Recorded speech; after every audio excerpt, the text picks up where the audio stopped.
माझ्या भाषणाला सुरुवात.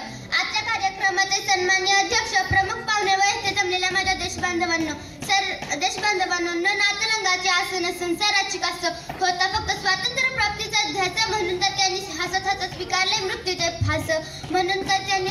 स्वीकारले मृत्यूचे फास. सर्वांना माझा नमस्कार.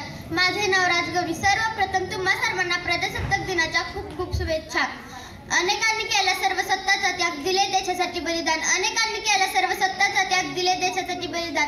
वंदन तयाशी करून आज गाऊ भारत मातेचे गुणगान, गाऊ भारत मातेचे गुणगान. प्रजासत्ताक दिन हा भारताचा एक राष्ट्रीय सण आहे. आपला भारत देश 15 ऑगस्ट 1947 रोजी ब्रिटिशांच्या गुलामगिरीतून मुक्त झाला. परंतु या स्वातंत्र्याला खऱ्या अर्थाने आकार मिळाला तर 26 जानेवारी 1950 रोजी, कारण या दिवशी संविधानाची अंमलबजावणी करण्यात आली. आपला भारत देश या दिवशी संविधानाची अंमलबजावणी करण्यात आली. भारताचे संविधान हे जगातील सर्वात मोठे लिखित संविधान आहे. डॉक्टर बाबासाहेब आंबेडकर हे भारतीय संविधानाचे शिल्पकार आहेत. आपल्या भारताला स्वातंत्र्य मिळवून देण्यासाठी अनेक स्वातंत्र्य सैनिकांनी आपल्या प्राणाचे बलिदान दिले. हा दिवस आपल्यासाठी लढलेल्या देशभक्तांची, शूरवीरांची व त्यांच्या बलिदानाची आठवण करून देतो. शेवटी एवढेच म्हणायचे आहे की जगले ते देशासाठी आणि देशासाठीच हुतात्मे झाले. जगले ते देशासाठी आणि देशासाठीच हुतात्मे झाले. भारत मातेला त्यांनी गुलामगिरीतून मुक्त